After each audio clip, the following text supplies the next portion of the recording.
This video will guide you through installing and activating EndpointLock for Windows.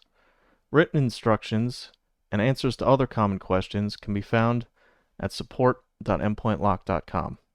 From here you can go to Windows App, Getting Started, and then following the various articles that we have written. To begin with the actual installation, please go to our customer portal at portal.endpointlock.com. Then logging in with the user account that you have created.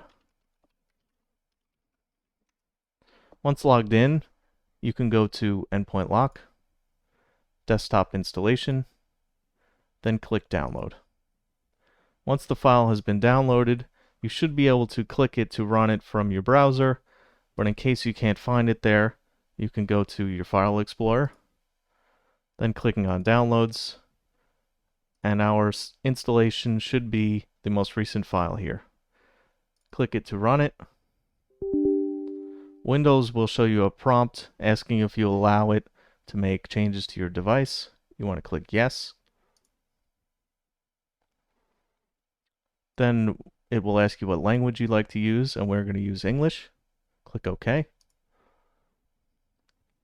From here you will click Next.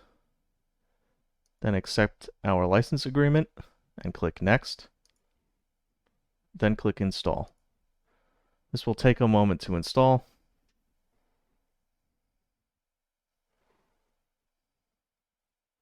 And from here, your computer needs to be restarted. Click Yes to restart the computer now and click Finish. Once you click Finish, your computer will restart.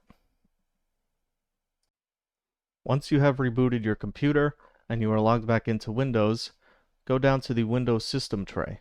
This is located in the bottom right section of your Windows screen, this small up arrow icon.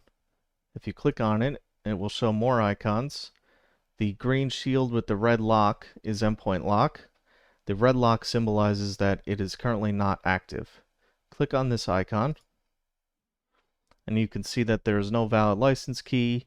Keystroke encryption is currently disabled, and you have the option to activate a license. Click on Activate License, and now you can enter in the same user credentials that you logged into our customer portal with.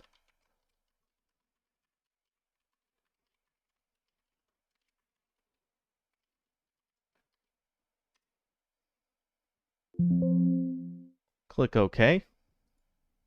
And now you can see all green check marks showing that the system is running, your license is valid, keystroke encryption is active, and that you're using the current version of EndpointLock.